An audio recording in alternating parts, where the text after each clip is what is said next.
अथ मंत्रपाठः।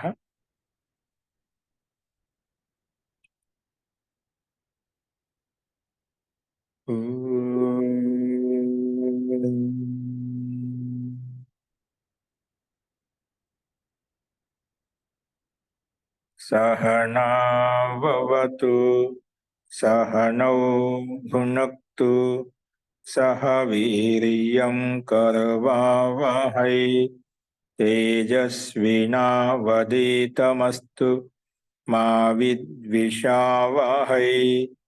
ओम शांति शांति शांति।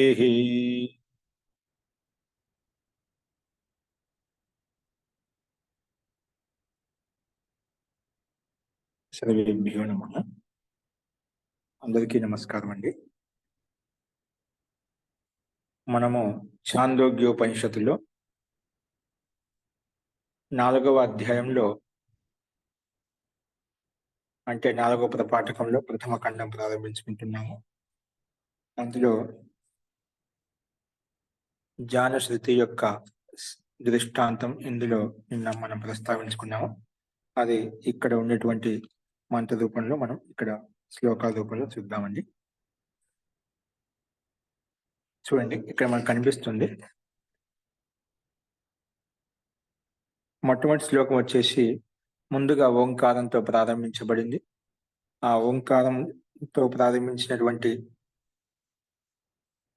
మంత్ర భాగాన్ని తీసుకొని మనం ముందుగా ఆ ఈశ్వరుని స్మరించుకుంటూ ఇక్కడ ఏం ప్రస్తావించమంటే జ్ఞానశ్రుతి హ పౌత్రాయణః శ్రద్ధాధేయః బహుదాయి బహువాక్యః సహ సర్వతః ఆవసథాన్ మాపయాం చక్రే సర్వతః ఏవ మే అత్స్యంతి ఇతి. అంటే ఇక్కడ ఏమంటుందంటే జ్ఞానశ్రుతి హ పౌత్రాయణః శ్రద్ధాదేయో బహుదాయి బహుపాక్యః ఆస సహ సర్వతః ఆవసథాన్ మాపయాం చక్రే సర్వతః ఏవ మే అత్స్యంతి ఇతి. అంటే ఇక్కడ జ్ఞానశ్రుతి అంటే జనశ్రుతి యొక్క పుత్రుడు జ్ఞానశ్రుతి అంటాం అనమాట. సో అతని యొక్క పుత్రుడు మొదట్లో అంటే ప్రాచీన కాలంలో పౌత్రాయణ అంటే పౌత్రాయణ పిలువబడేవాడు. పౌత్రాయణ అంటే అతడు ఉండంగానే పితామహ ప్రపితామహ జీవించి ఉండేవాళ్ళు అనమాట. అందుకే పౌత్రాయణుడు జ్ఞానశ్రుతి అని చెప్పి పిలిచేవాళ్ళు. ప్రసిద్ధంగా అప్పట్లో అతని పేరు ప్రసిద్ధంగా ఉండేది. అతను ఈ జ్ఞానశ్రుతి ఎటువంటి వాడయ్యా అంటే శ్రద్ధాధేయ అంటే చాలా శ్రద్ధాపూర్వక అందరికి దాన ధర్మాలు చేసేవాడు. అలాగే బహుదాయి చాలా ప్రభుత్వమైన ధనాన్ని ఖర్చు చేసేవాడు. అంటే చాలా ఎక్కువగా ఎవరికి అవసరాన్ని బట్టి ఎవరికి ఏ రకమైన సహాయం కావాలన్నా ఆ రకంగా ఎక్కువగా దాని రూపంలో ఇచ్చేవాడు అనమాట. అన్ని రకాలుగా సేవ శుశ్రూష చేసేవాడు. ముఖ్యంగా ప్రభుత్వ ఐశ్వర్యాన్ని పంచిపెట్టేవాడు అనమాట. అలాగే బహుపాక్య, అలాగే ఇంకా భోజనానికి అన్నం చేసేవాళ్ళు, భోజనం చేసేవాళ్ళు ఎవరైతే ఉన్నారో, భిక్షుకులు ఎవరైతే ఉన్నారో, సాధువులు ఎవరైతే ఉన్నారో, అందరికీ సమస్త లోకంలో ఎవరైతే ఉన్నారో, ప్రాణులు ఎవరైతే ఉన్నారో అందరికి కూడా ఎటువంటి అన్నాదికి ఇబ్బంది కలగకుండా, భోజనానికి ఇబ్బంది కలగకుండా ఎక్కువగా పక్వం చేసేవాడు. అందుకే బహుపాక్య అని చెప్పి, అంటే ఎక్కువ పక్వం చేసే అన్నాది పదార్థాలు ఎక్కువ పాక్యం చేసే సమస్త ప్రాణులకు అందరికి కూడా భుజించడం కొరకు ఆయన అన్ని రకాల వ్యవస్థ చేసేవాడు అనమాట. అందుకే బహుప్రాక్య. అందుకే సమస్త ప్రాణులకు అందరికి సాధువులు, సన్యాసులు, అలాగే ఎవరైనా మునులు కావచ్చు, బ్రహ్మచారులు కావచ్చు, ఇంకా సామాన్య ప్రాణులు ఎవరైతే ఉన్నారో సామాన్యులు కూడా అందరికీ ఒక వ్యవస్థ అప్పట్లో ఆయన ఎక్కువ అన్ననే పక్వం చేసేవాడు అనమాట. అందుకే చాలా అన్నంతో యుక్తమై ఉండేవాడు అనమాట. అంటే అన్ని రకాల సకల సామాగ్రి అతని దగ్గర ఉంది కాబట్టి అన్ని రకాల పక్వాన్నాలు తయారు చేసేవాడు. అందుకే బహుపాక్య అని చెప్పామట. ఆ రకంగా ఉండేవాడు. సర్వతః ఆవసథాన్ మాపయాం చక్రే. అలాగే ఇలా చేస్తూ కూడా మంచి దాన ధర్మాలు చేస్తూ ఏం చెప్పుకున్నాం, ఆయన విశేషణం చెప్పు, శ్రద్ధాదేయ బహుదాయి బహుపాక్య ఆశ. అలాగే అట్లా ఉన్నాడు కాబట్టి అతని యొక్క కీర్తి ఏమైపోయింది, సర్వతః ఇంకా అలా కాకుండా సర్వత అన్ని చోట్ల అన్ని 4 దిశల్లో 4 వైపులా ఆవాసతను అంటే ఆవాసం ఉండటానికి ధర్మశాలలు కూడా కట్టించేవాడనమాట. అక్కడ ఉండటానికి యాత్రికులు ఉండటానికి అందరికీ ఎటువంటి ఆటంకం లేకుండా అక్కడ ఎక్కువగా పైదల యాత్రలు చేసేవాళ్ళు ప్రయాణం చేసేవాళ్ళు కాబట్టి అందరికీ మధ్య మధ్యలో ఎక్కడ ఏదైతే అవసరమో ఆయా స్థలాలలో ఆయన ధర్మశాలలు కూడా కట్టించేవాడు. అందుకే ఆవాసత కట్టించాడనమాట. చాలా రకాలుగా ఆయన నిర్మించి ఉన్నాడనమాట. అలాగే సర్వతః ఏవ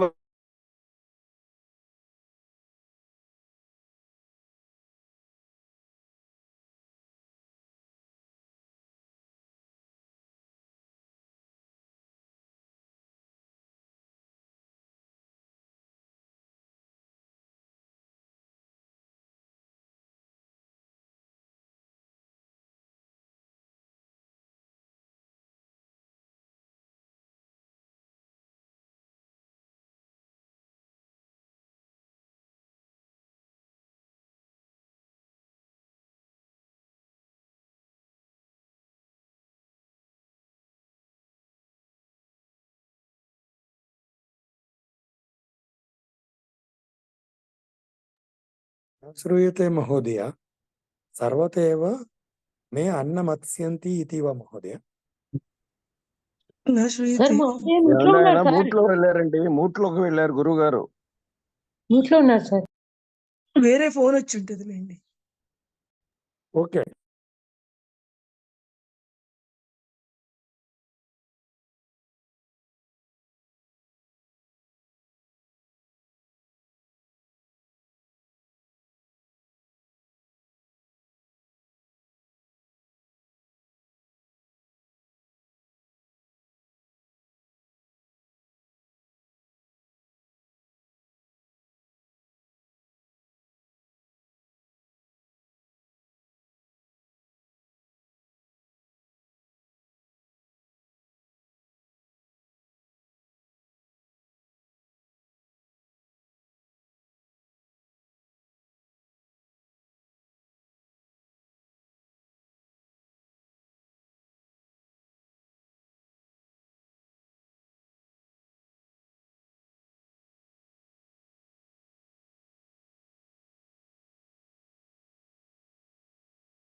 క్షమ్యతాం.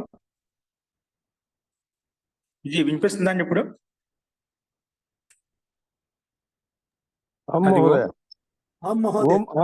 వినపడుతుందండి. అస్తు.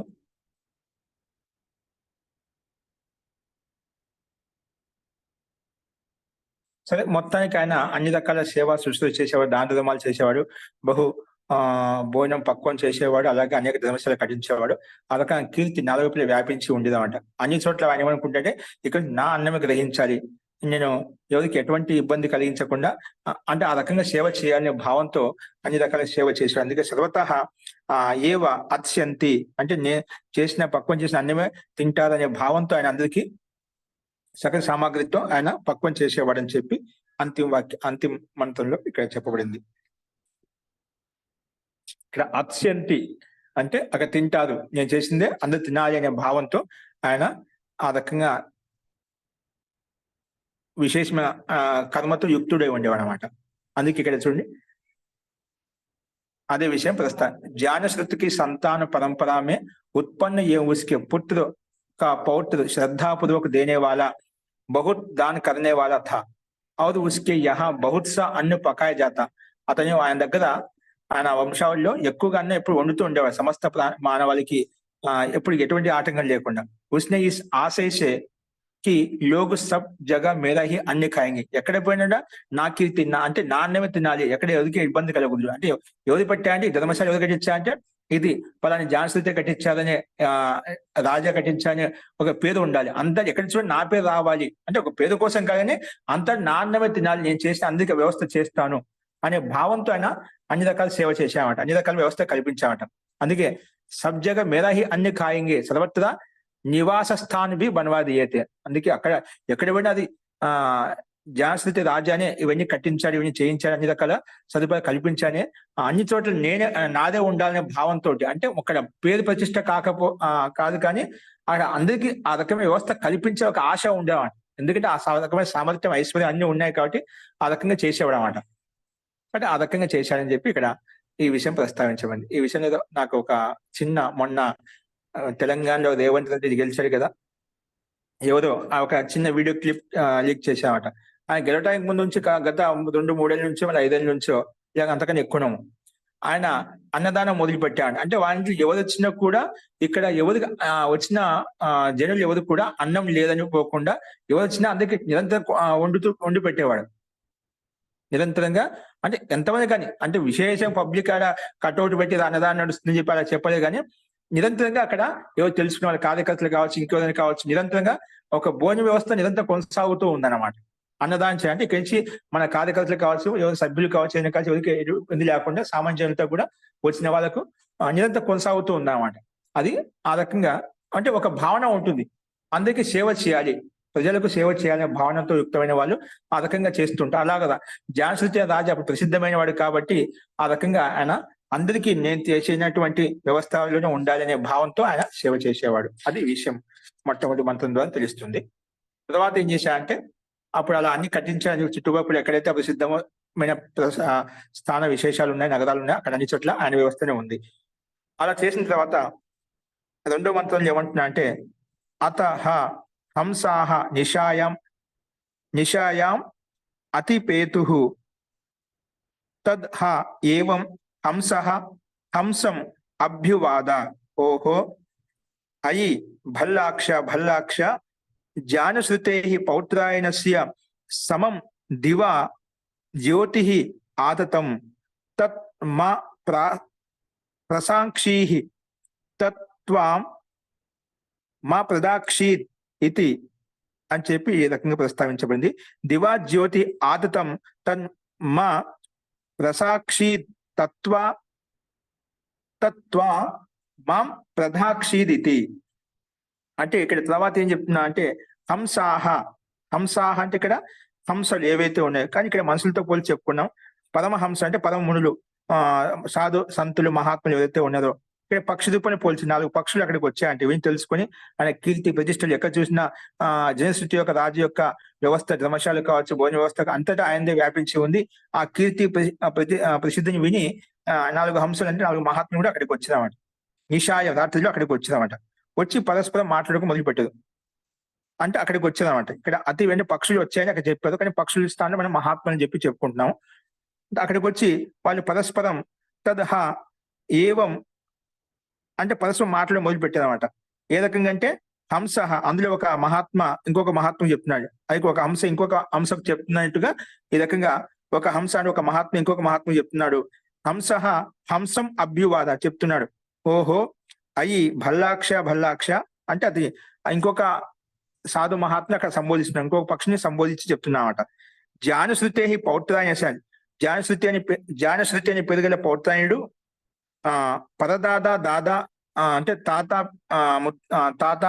ముత్తాతతో యుక్తుడై ఉన్నాడట దాదా పరదాదతో యుక్తుడై ఉన్నాడు అటువంటి పౌత్రాయణుడు ఏదైతే ఉన్నారో సమం దివ అంటే దినంలో ఏ విధంగా ప్రకాశం ఉంటుందో కాంతి ఉంటుందో అలాగా జ్యోతి అతని యొక్క కీర్తి అన్ని చోట్ల వ్యాపిస్తూ ఉన్నది ఆయన యొక్క ప్రసిద్ధి ఆ రకంగా అందరికి ఎటువంటి ఇబ్బంది లేకుండా ఆ రకంగా ప్రజాసేవ చేస్తున్నాడు కాబట్టి ఆయన దినం ఏ విధంగా వ్యాపించి ఉంటుందో, విశాలంగా ప్రకాశయుక్తంగా ఉంటుందో అతని కీర్తి ఆ రకంగా ప్రకాశవంతం అవుతుంది.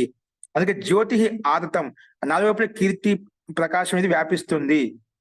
తత్ మా ప్రసాక్షిద్, కాబట్టి ఆ తేజస్సు, ఆ కీర్తి, ఆ ప్రకాశం ఏదైతే ఉందో అది దాని దాంతో యుక్తులు కావద్దు. అంటే దాన్ని ఆ ప్రకాశానికి నువ్వు లోను కావద్దు. అంటే లోను కావద్దంటే నువ్వు దాన్ని అట్లా అలాగా వ్యతిరేకించొద్దు. అంటే ఆయన చేసే కర్మలో లోపము కానీ ఏమన్నా దాంట్లో మన లోపాలు చూస్తుంటారు, ఇది అంత విశేషం ఏం కాదు అన్నట్టుగా, లేదా అది వ్యతిరేకించి మాట్లాడినట్టుగా అలా ఏం చెప్పొద్దు. ఎందుకంటే ఆయన కీర్తి నాలో వ్యాపించి ఉంది. నువ్వు ఎవరి గురించి, ఆయన గురించి, ఆ రాజు గురించి ఏం తక్కువ చేసి చెప్పినా కూడా వాళ్ళు నిన్ను ఆయన దండిస్తా శిక్షిస్తా తెలియదు. కానీ ఇక్కడ ప్రజలైతే అది యొక్క ఉపలబ్ధి పొందుతున్నారు కాబట్టి వాళ్ళు నీకు ఏమైనా ఇబ్బంది కలిగించవచ్చు. కాబట్టి నువ్వు అక్కడ వ్యతిరేకించొద్దు.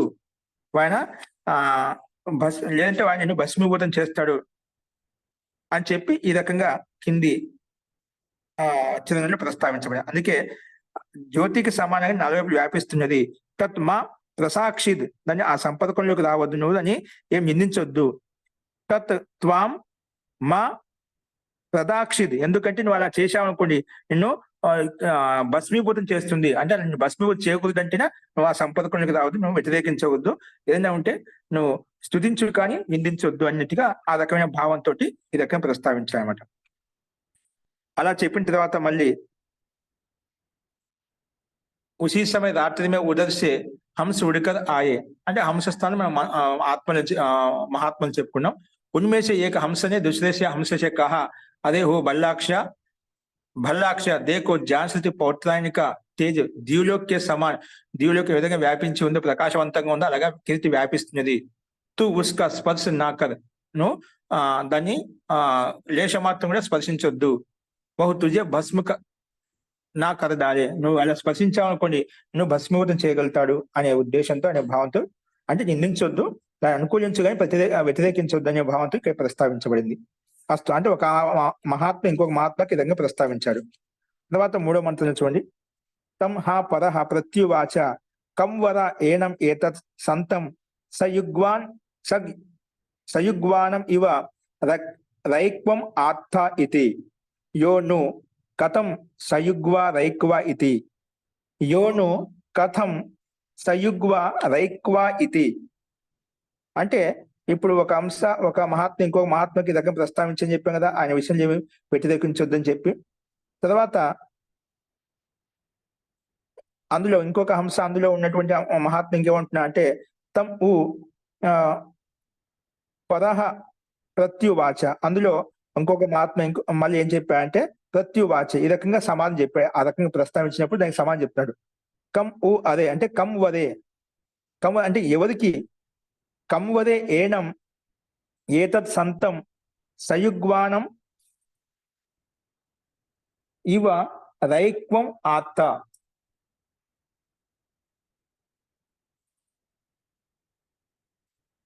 సో రథంతో యుక్తుడైనటువంటి ఆ వ్యక్తికి, అంటే ఆ మహర్షి ఎవరైతే ఉన్నారో, గాడివాల మహర్షి అంటే రైక్వ ఋషి ఎవరైతే ఉన్నారో అతనికి ఎవరు ఈ రకంగా చెప్పేటువంటి వాళ్ళు ఎవరున్నారు అంటే, నిందించేటువంటి వాళ్ళు ఎవరున్నారు అంటే ఆయనకు సమానంగా ఉండేవాటి వ్యక్తి ఎవరు లేదు. ఆయన ప్రకాశవంతుడు, అందరూ ఆయన కీర్తి వ్యాపిస్తుంది, ఆ రకమైన సేవ, ప్రజల సేవ చేస్తున్నాడు. కానీ ఆయన చెప్పేటువంటి వ్యక్తులు ఎవరున్నారు? యహను కథయ సయుగ్వ రైక్వ ఇతి, అంటే ఎవరు అతన్ని అడగగలుగుతారు, ఎవరు అతన్ని నిందించగలుగుతారు అంటే అటువంటి వ్యక్తులు ఎవరు లేరు అని ఈ రకంగా ఇందులో ప్రస్తావించబడింది అన్నమాట. అంటే ఒక మహాత్మ ఇంకో మాట చెప్పిన వాళ్ళు ప్రశ్నించినప్పుడు అలాంటి వ్యక్తులు నిందించేటువంటి వ్యక్తులు అంటే ఇక్కడ ఎవరు లేదు. ఆయన కీర్తి ప్రతిష్టలను బట్టి మనకు తెలుస్తుంది. ఆయన అందరికీ అన్ని రకాల సౌకర్యాన్ని కలిగజేస్తున్నారని చెప్పి ఇక్కడ, అందుకే ఆయన ఒక కీర్తి వ్యాపిస్తుందని చెప్పి ఇక్కడ ఆ రకంగా ప్రస్తావించారు. అలా చెప్పిన తర్వాత యథా కృతాయ విజితాయ అధరేయాః సంయంతం ఏవ ఏనం సర్వం తద్ అభిసమేతి యత్ కించ ప్రజాః సాధు కుర్వంతి యస్తద్వేద యత్ స వేద స మయా ఏతత్ ఉక్త ఇతి మయా ఏతత్ ఉక్తః ఇతి.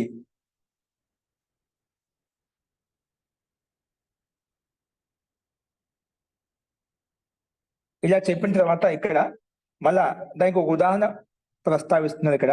ఏ రకంగా అంటే యథా కృతాయ అంటే ఆ పాచికలు ఆడేటప్పుడు కృతం ఏదైతే ఒక ఏ రకంగా పడుతుందో అది గెలిచినట్టుగా ఒక సంకేతాన్ని ఇస్తుందో ఆ పాచికలు పడినప్పుడు అది ఇక్కడ యథా కృతాయ విజితాయ అంటే జై కలిగినటువంటి పురుషుడికి ఎవరైతే ఉన్నదో ఆ పాచిక పడినప్పుడు ఏ రకంగా పడాలనో ఆ రకంగా ఆ పాచికలు వేసినప్పుడు ఏమవుతుందంటే అధరేయాహ అంటే నిశ్చయ భాగం ఏదైతే ఉందో అవన్నీ కూడా అనుసరిస్తాయి. అంటే ఇక్కడ తాత్పర్యము అక్కడ కిందటువంటి కర్మచారులు కావచ్చు, జనులు కావచ్చు, మిగిలిన వాళ్ళు కావచ్చు, ఒక వ్యక్తి విజయాన్ని పొందినప్పుడు ఒక విషయంలో ప్రావీణ్యాన్ని పొందినప్పుడు ఆ వ్యక్తిని ఏ విధంగా అనుసరిస్తారో అది ఏ విషయంలో తీసుకోవచ్చు, అక్కడ ఆయన అనుసరిస్తారు, సంగతియుక్తంగా ఉంటారని చెప్పి ఈ రకంగా దాన్ని కృతాయ విజితాయ అధరేయాహ సంయంతి ఏనం అంటే అందరూ అతన్ని అనుసరిస్తారు. సర్వం తద్ అభిసమేతి అంటే అందరూ కూడా అతన్నే తో కలిసి ఏకత్రీకృతం అవుతారు, అంటే అందరితో అన్ని అనుకూలంగా ఉంటారు, అందులో వ్యతిరేకంగా ఎవరు ఉండరు. యత్కించ ప్రజాహ సాధు కురవంతి యహ అంటే ఎవరైతే ఇంకా పుణ్యకర్మలు చేస్తుంటారో ప్రజల్లో అవన్నీ కూడా వారి ద్వారానే కలిగింది, వారి ద్వారా ఉపలబ్ధి కలిగింది అని చెప్పి ఎవరు చూసినా కూడా ఆ రైకోవ ఋషుని గురించి ప్రస్తావించుకుంటామట. కానీ ఎవరు ఏ కర్మలు చేసినా ఆ పుణ్య ప్రభావం ఆయన కీర్తి ప్రతిష్టలు కూడా అన్ని వాయకే చెందుతున్నాయి. అంటే ఎవరు ఏ కర్మ చేసినా కూడా అంత వారిని స్మరించుకుంటే చేస్తున్నామట. కాబట్టి ఎవరు ఏ కర్మ చేసినా ఆ ప్రసిద్ధి అతనికి చెందుతుంది. సాధు కురువంతి అంటే పుణ్యకర్మలు ఎవరైతే చేస్తున్నారో అవన్నీ కూడా రైక్వ ఋషికి ఆ ఫల ప్రాప్తి, ఆ కీర్తి యశస్సు కలుగుతున్నాయి. యత్ సహ వేద ఎవరైతే ఆ వ్యక్తిని తెలుసుకొని ఆ కర్మ చేస్తున్నారో అవన్నీ కూడా వారికి చెందుతున్నాయి. సహ మయ ఏతత్ ముక్త అని ఈ రకంగా నా ద్వారా చెప్పబడింది అని చెప్పి అందులో ఒక మహాత్మ ఈ రకంగా ప్రస్తావించారు. అంటే నేను ఏ కర్మ సమస్త ప్రాణుల్లో ప్రజల్లో ఎవరు ఏ కర్మ చేసినా ఆ రకమైన ఆయన కీర్తి వ్యాపించి ఉంది, అన్ని కూడా ఆయనకే చెందుతున్నాయి. అంటే ఆ రకమైన జ్ఞానాన్ని అందరికీ పంచిపెట్టాడు, ఆ రకమైనటువంటి యథార్థమైన బోధన ఉపదేశం చేశాడు, అందుకే ఆ కీర్తి ప్రచులు అంతా వ్యాపించి ఉన్నాయి అనేది ఆ విషయాన్ని పరస్పరం ఆ మహాత్ములు మాట్లాడుకుంటున్నారు అన్నమాట. అప్పుడు తద్ జ్ఞాన శృతి పౌత్రాయణ ఉపశుశ్రావ అక్కడ ఉండే జ్ఞాన శృతి అయినటువంటి రాజా పౌత్రాయుడు ఎవరైతే ఉన్నారో ఉపశుశ్రావ అవన్నీ కూడా అతడు విన్నాడనమాట. 4వ మంత్రంలో ఉపశుశ్రావ ఇవన్నీ కూడా అతను అక్కడ ఉంటూ, ఎందుకంటే ధర్మశాల కట్టించిన అక్కడే కదా, కాబట్టి ఆ విషయాన్ని అంతా అక్కడ విన్నాడనమాట. సహ సంజిహాన ఏవ చత్తారం ఉవాచ అంగారే సయుగ్వానం ఇవ రైక్వం ఆత్థ ఇతి యో ను కథం సయుగ్వా రైక్వా ఇతి సయుగ్వా రైక్వా ఇతి అంటే ఇక్కడ ఏమంటున్నా అంటే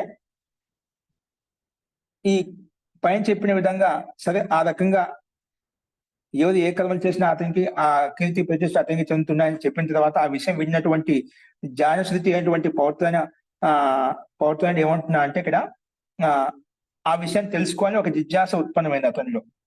అందుకే ఇక్కడ ఆ కథానక దృష్టాంతి విన్న తర్వాత జ్ఞానశృతి పౌత్రాన్ని ఏం చేశారంటే విన్న తర్వాత సంజిహాన అంటే అతను విన్న తర్వాత ఇంకా మనిషికి ఇంత రావడం లేవంట. సంజిహాన ఆయన మొత్తం క్షణం వదిలేసి అంటే పడుకుని వదిలేసి వెంటనే క్షత్తారం అంటే అక్కడ రథసాలని పిలిపించి ఉవాచ అతనితో ప్రస్తావించాడు.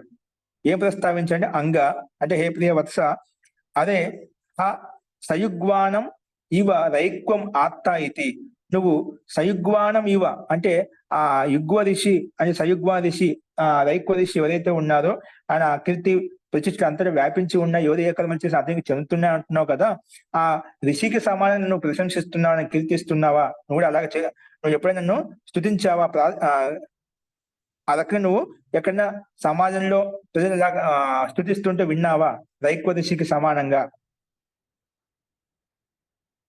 సయుగ్వ రైక్వకి సమానంగా నువ్వు ఎప్పుడైనా ప్రశంసించావా, యహ ను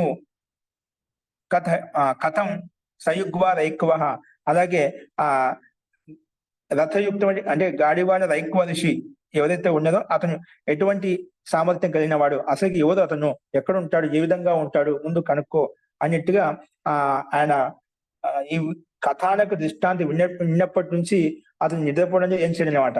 ఆ వ్యక్తిని తెలుసుకోవాలి, ఆ వ్యక్తి తెలుసుకోవాలి. నాకంటే నేను విశాలంగా చేస్తున్నాను, నిరంతరంగా ప్రజల సేవలు లీనమై ఉన్నాను, నాకంటే కూడా శ్రేష్ఠ వ్యక్తి, జ్ఞాని వ్యక్తి ఉన్నదంటే అతను ఎంతో గొప్పవాడే ఉంటాడు, వాటి ముందు ఆ వ్యక్తిని చూడాలి అని చెప్పి ఆ రథసారిని పిలిపించి ఈ రకంగా ప్రస్తావించినప్పుడు అతను నాకు తెలియదని చెప్తాడు. చెప్పగానే చెప్పి ఆ రకంగా మళ్ళీ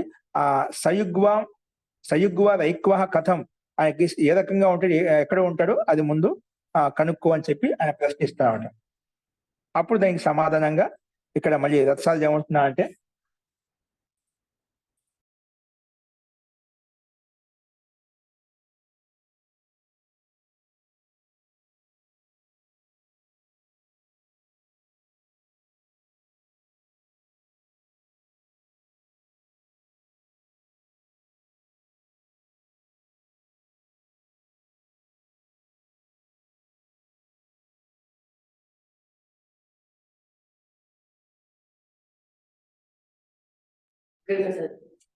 అస్తు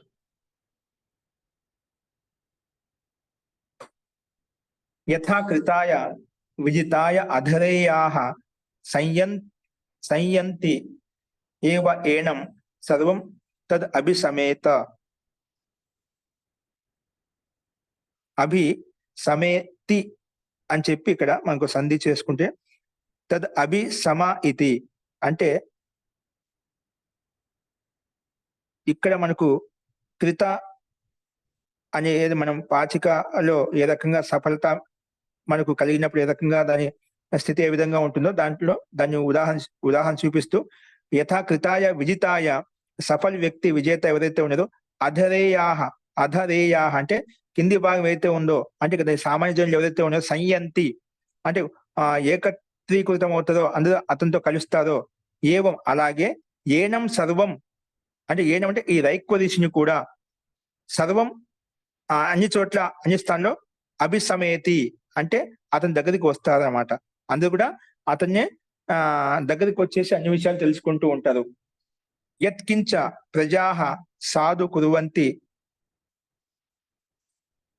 యత్కించ ప్రజాః సాధు కుర్వంతి అంటే మిగతా వాళ్ళందరూ కూడా ఎవరైతే ఏ కర్మలు పుణ్యకర్మలు చేస్తున్నారో అవన్నీ తెలుసుకొని చేసిన వాళ్ళు ఎవరైతే ఉన్నారో అతని దగ్గరికి వచ్చేసి ఆ జ్ఞాని పొందిన వాళ్ళు ఎవరైతే ఉన్నారో అది అంటే కూడా అతని పేరు చెప్పుకొని వాళ్ళ క్రియా అనుష్ఠానాలు చేస్తున్నారు అనమాట. కాబట్టి అతని కీర్తి ప్రసిద్ధి వ్యాపిస్తుంది. అంటే ఏదైనా ఒక వ్యక్తి ఆ గురు ద్వారా విషయ తత్వాన్ని తెలుసుకున్నప్పుడు ఏమవుతుంది, ఆ రకంగా తెలిసినప్పుడు ఆ గురును ఉల్లేఖిస్తున్న అక్కడ అది ప్రజలు కావచ్చు, సాధువులు కావచ్చు, ఆధ్యాత్మిక మార్గంలో ఉండే వాళ్ళు కావచ్చు, ఎవరైనా కానీ మొత్తం అక్కడ ఉపలబ్ధి పొందిన వాళ్ళంతా కూడా ఆయన నామోల్లేఖన పూర్వకం చేస్తున్నాడు. అతని కీర్తి వ్యాపిస్తుంది, నాలుగు వైపులా ఆ వ్యక్తి యొక్క ప్రసిద్ధి వ్యాపిస్తుంది అని ఎవరైతే తెలుసుకొని అతని కర్మలు చేస్తుందో అంతా ఆయన కీర్తి కర్మల యొక్క ఫలితం అంతా కూడా అతనికి చెందుతుంది అని చెప్పి మళ్ళీ ఇక్కడ ఉల్లేఖించాడు అన్నమాట. కాబట్టి ఎవరైతే ఈ రకం తెలుసుకొని చేసేదో వాళ్ళ కీర్తి చేసిన కర్మల యొక్క ఫలితం కూడా వాళ్ళకి చెందుతుంది. అందుకే సహ మయా ఏతద్ ఉక్తః ఆ విషయాన్ని ఇక్కడ నాతో చెప్పబడింది, నేను ఆ రకంగా విన్నాను, అదే విషయం నీకు చెప్తున్నా అని చెప్పి ఆ విషయాన్ని మళ్ళీ దాన్ని మళ్ళీ రిపీట్ చేస్తూ ఆ రకంగా జాన్శ్రీ రాజు ఎవరైతే ఉన్నదో ఆ రథసారథికి మళ్ళీ ప్రస్తావించాడు. కాబట్టి ఆ వ్యక్తిని ఏదో నేను ఆ రకంగా విన్నాను, ఆ వ్యక్తిని కనుక్కో అని చెప్పి అన్వేషించు అని చెప్పి మళ్ళీ పంపిస్తానమాట. అప్పుడు సహా క్షత్త అన్విష్య అవిధం అది తెలుసుకోవచ్చు చెప్పాడు అనమాట. ఏం చెప్పాడంటే ఈ రకం చెప్పాడు, అవిధం ఇది ప్రత్యయాయ తం హ ఉవాచ. రాజు దగ్గరికి వచ్చేసి అంటే దాని యొక్క తిరిగి వచ్చేసి ప్రత్యయాయ తిరిగి వచ్చేసి తం హ ఉవాచ ఆ రథసారథి ఆ జాన్శ్రీకి చెప్పాడు అనమాట. ఏం చెప్పాడు, తం హ ఉవాచ అంటే ఆ రాజుకు చెప్పాడు, ఎత్ర అదే బ్రాహ్మణస్య అన్వేషణ తద్ ఏనం ఆర్చ ఇతి అంటే ఏ స్థానంలో అయితే అతను బ్రహ్మజ్ఞాని ఎవరైతే ఉన్నారో ఎత్ర అదే బ్రాహ్మణస్య అంటే ఆ బ్రహ్మజ్ఞానులు ఎవరైతే ఉంటారో అక్కడ ఈ వ్యక్తిని అన్వేషించి వెతుకు, అక్కడ ఉంటాడు. అంటే ముందు ఒకసారి ఏం చేశాడంటే ఆ రథసారథి వెళ్ళి ఎన్నికి వచ్చేసామంటే ఎక్కడ అటువంటి వ్యక్తి మనకు కనిపించింది అంటే ఆ వ్యక్తిని ఎక్కడంటే అక్కడ మహల్లో భవనాల్లో కాదు వెతకాల్సింది, బ్రహ్మవేత్తలు బ్రహ్మజ్ఞానులు ఎక్కడైతే ఉంటుందో అక్కడ ఉంటారు అని ఎత్తున. అదే బ్రాహ్మణస్య అంటే బ్రహ్మజ్ఞానులు ఎవరైతే ఉంటారో అన్వేషణ, అక్కడ నువ్వు వెతుకు, అక్కడ అన్వేషించు. తత్ స్థానే ఏనం ఆదిత్య, అక్కడ నువ్వు అన్వేషించినట్లయితే వెతికినట్లయితే అక్కడ మీకు కనిపిస్తాడు. అందుకే అన్వేషణ తద్ ఏనం ఆదిత్య అంటే అక్కడ నువ్వు వెతుకు అని చెప్పి ఈ రకంగా మళ్ళీ ప్రస్తావించాడనమాట. ఎవరు ఆ రథసారథి ఆ రకం ప్రస్తావించాడు. అప్పుడు మళ్ళీ అతను వెళ్తాడనమాట. సహ అధస్థా శకటస్య పామానం కషమానం అంటే పామానం కషమానం ఉప వివేశ తం హ అభ్యువాద త్వం ను భగవః అంటే భగవాన్ అని సంబోధిస్తున్నాడు. భగవః సయుగ్వా రైక్వః ఇతి అహం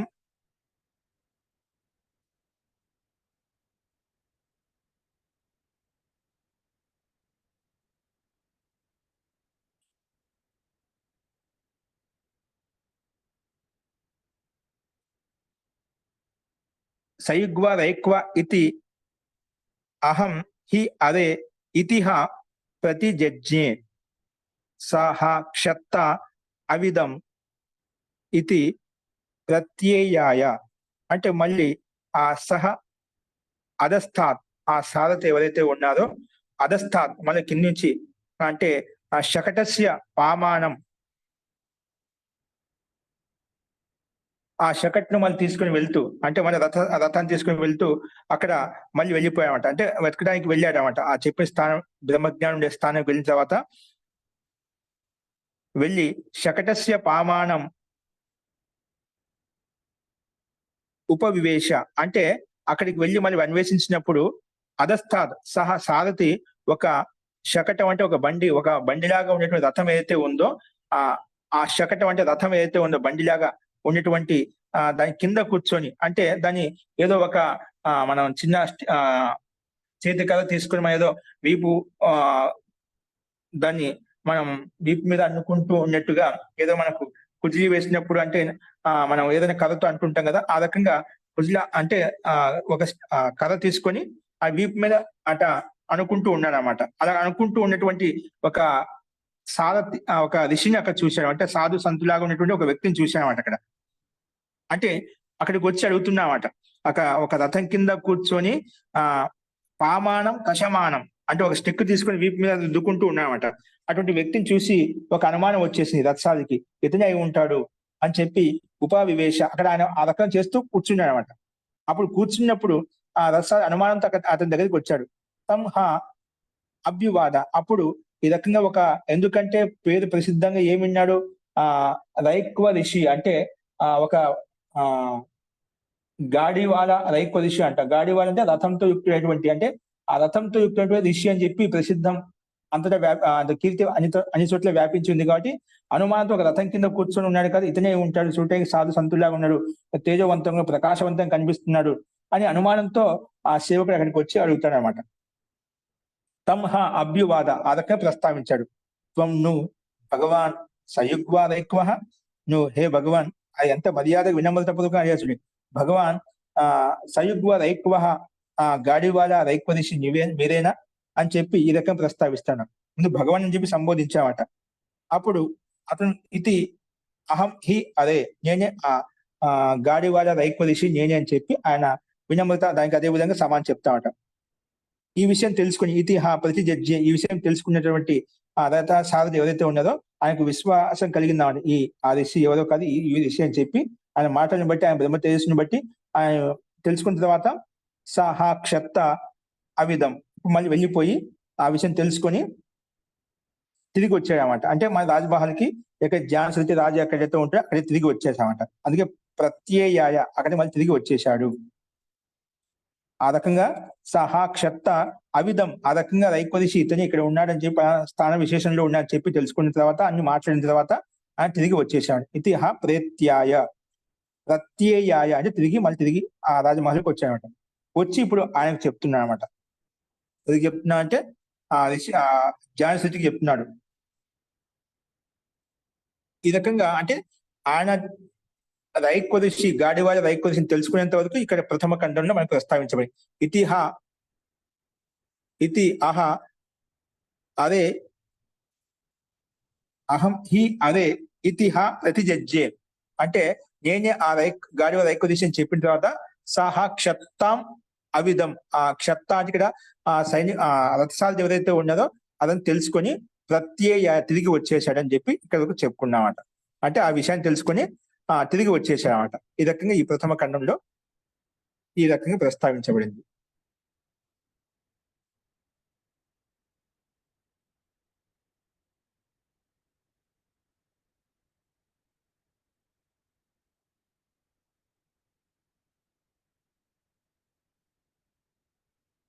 ఇలా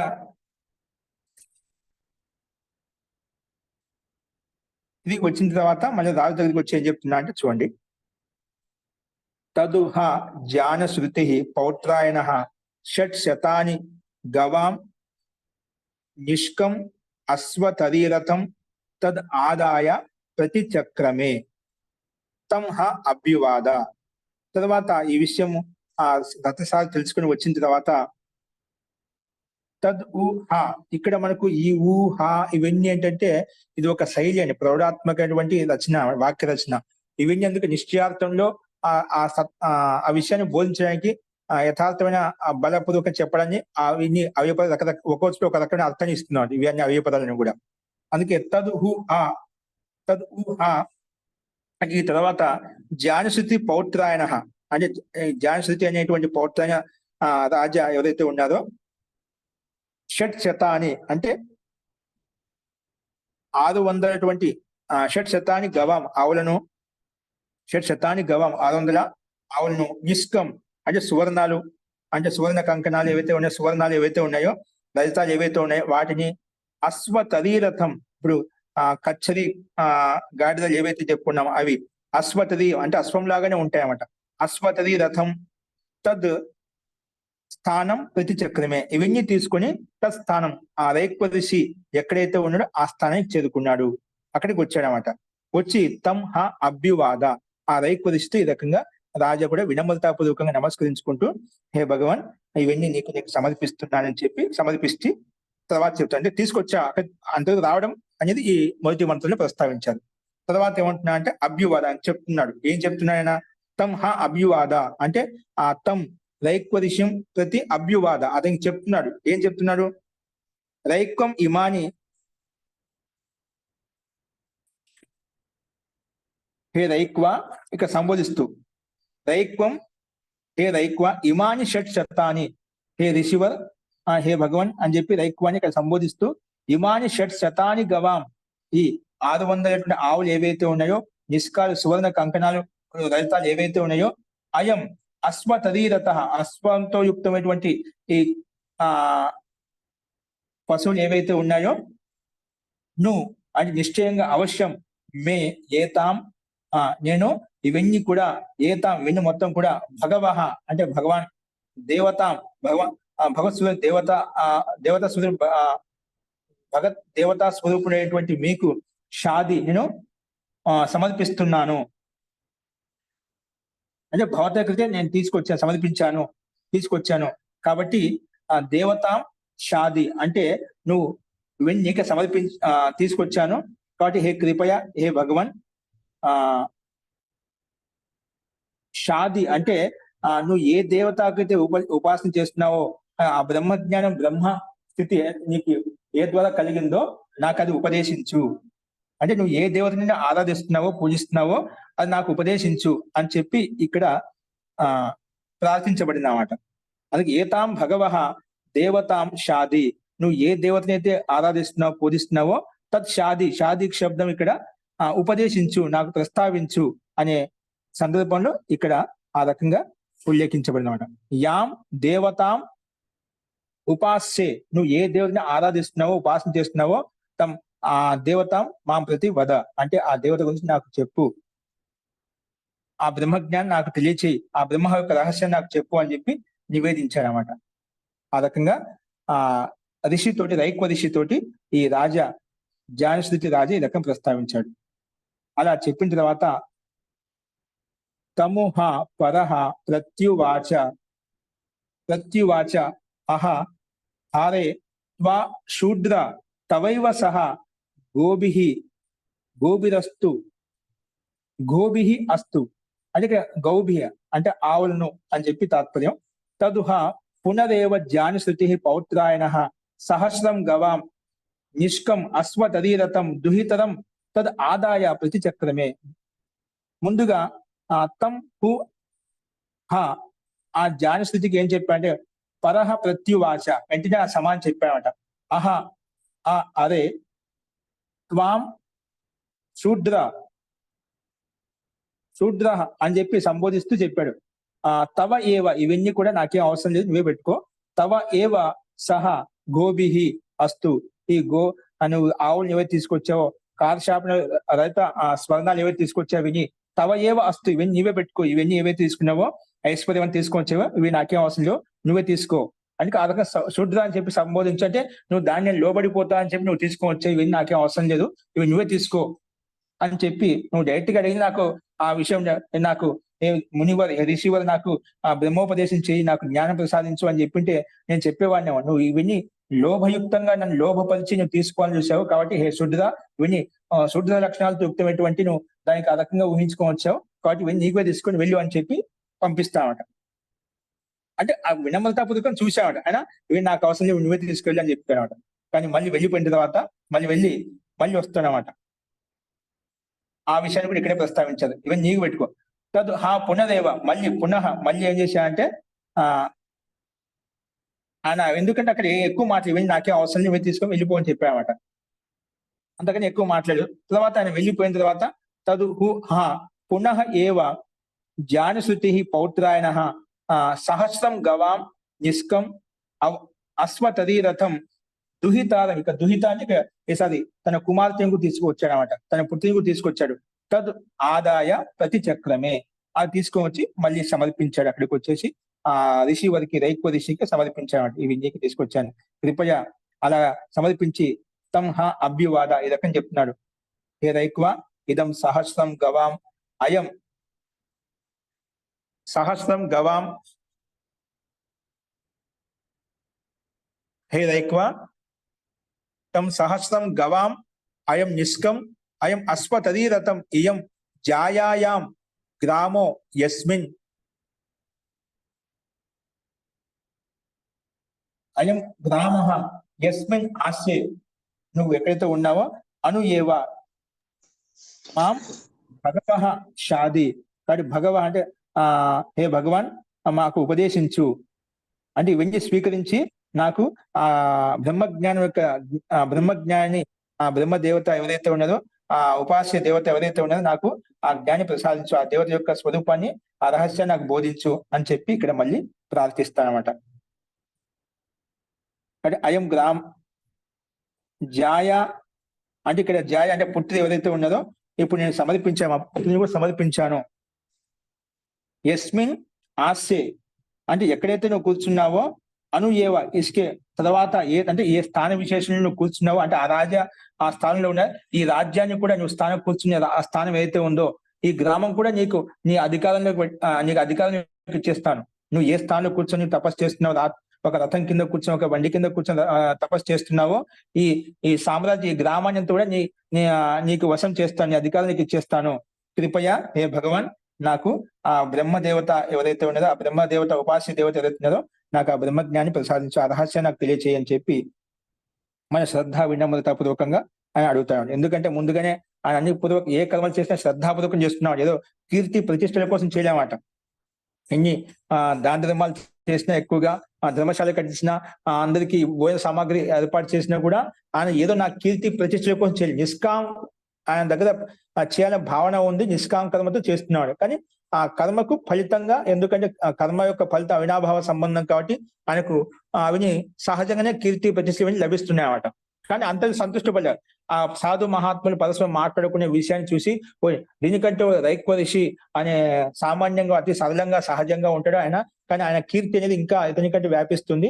అందరూ కూడా ఎవరు ఏ కర్మ చేసినా అతనికి చెందుతుంది. ఆ విషయం వినగానే ఆయన తెలుసుకోవాలని జిజ్ఞాసాపూర్వక అన్వేషించి ఆయన దగ్గరికి వచ్చేసి ఆ దగ్గర ఉండేటువంటి సంపత్తిని అంతా కూడా సమర్పించి లాస్ట్ కు అది మళ్ళీ అంతలో సంతుష్టంగా లేని చెప్పి మళ్ళీ తన పుత్రి అయినటువంటి ప్రియ కుమారి అయినటువంటి ఆయన కూడా సమర్పించి నాకు ఆ భగత్ స్వరూపమైన దేవతను నాకు రహస్యాన్ని ప్రస్తావించు అని చెప్పి వినమ్రతాపూర్వకంగా అక్కడ ప్రార్థిస్తాను అన్నమాట.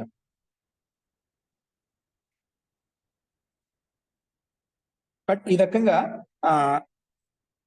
ప్రార్థించినప్పుడు కానీ అప్పుడు ఆయన ఏమంటా అంటే ఇక చూడండి, తస్యాహ ముఖం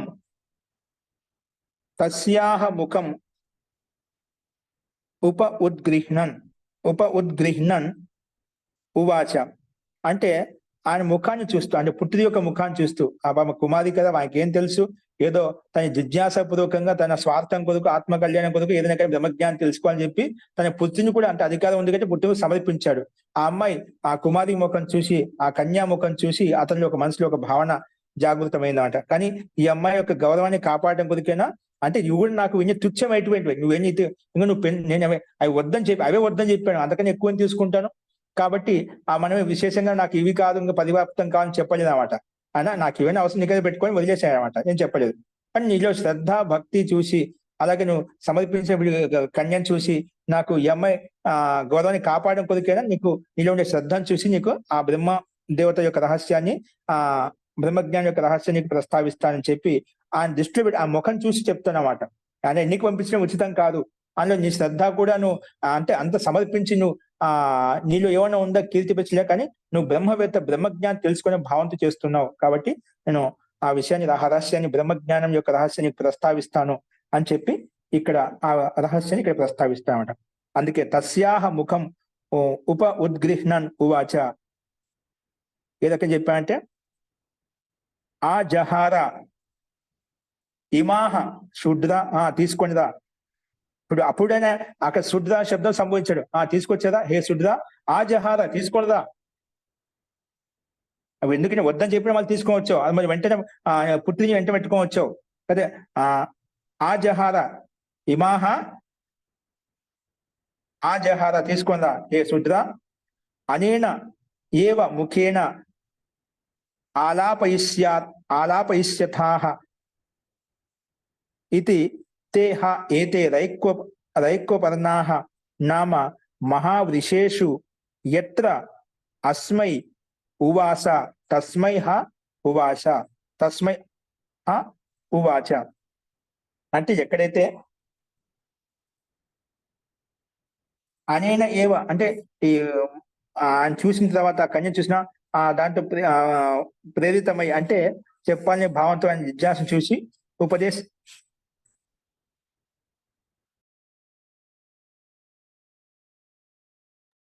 చేయడానికి నన్ను ఒక రకమైనటువంటి బాధ్యుని చేశాయి అని చెప్పాలని భావం తీసుకొచ్చేసాయి. అంటే ఇవన్నీ తుచ్చమైన ప్రలోభంతో నువ్వు తెలుసుకోవాలని చూసిన ఇవన్నీ బాధ్యుని చేశాయి కాబట్టి ఇవన్నీ కూడా కాబట్టి నువ్వు ఇలా చేసావు, ఇలా ఉండేటువంటి అతని జిజ్ఞాస అది నన్ను బాధ్యుని చేశావు కాబట్టి నీకు ఆ ఉపదేశం నేను ప్రస్తావిస్తానని చెప్పి రైక్వవర్ణ గ్రామం ఏదైతే ఉందో ఇక్కడ మహావృషేషు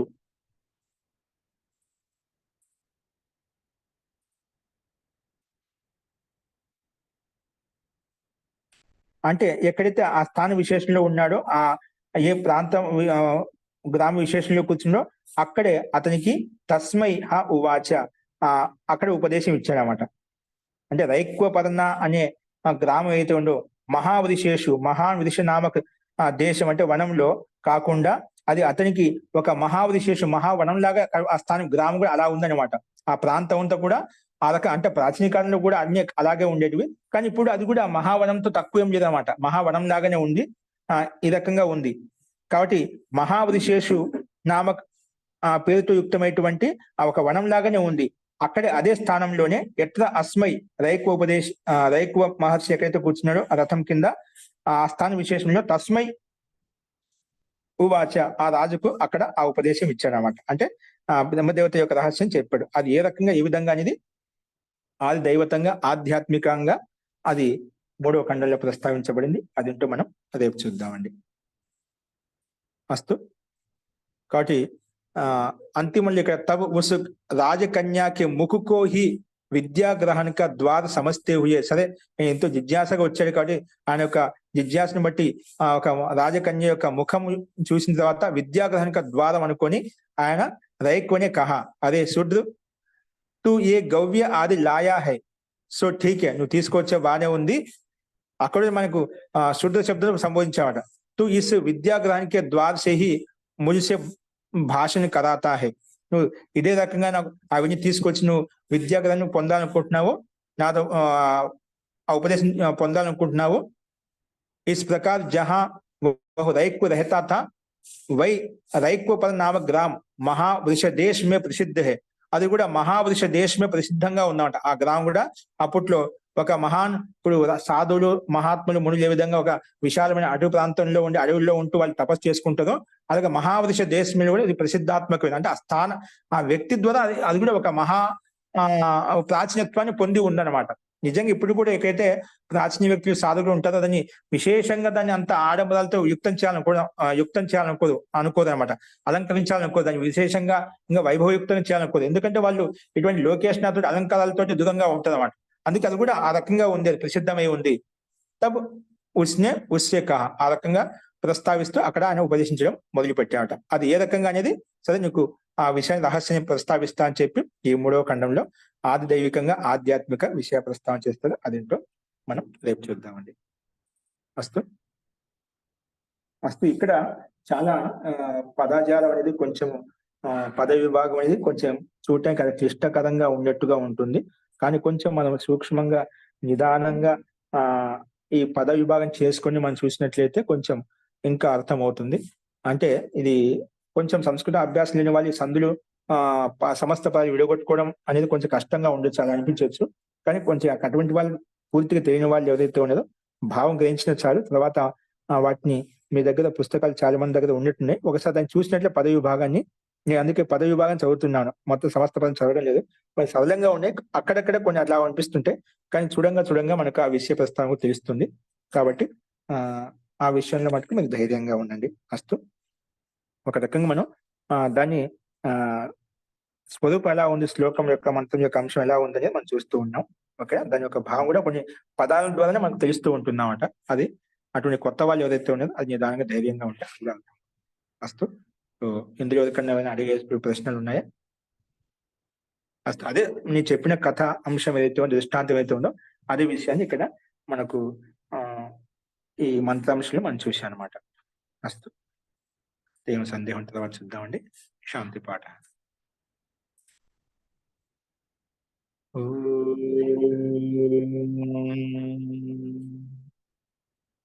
సర్వే భవంతు సుఖినః, సర్వే సంతు నిరామయాః, సర్వే భద్రాణి పశ్యంతు, మా కశ్చిత్ దుఃఖభాగ్ భవేత్. ఓం శాంతి శాంతి శాంతి. సర్వేభ్యో నమః. అందరికీ నమస్కారం అండి. నమస్తే మహోదయ. నమస్తే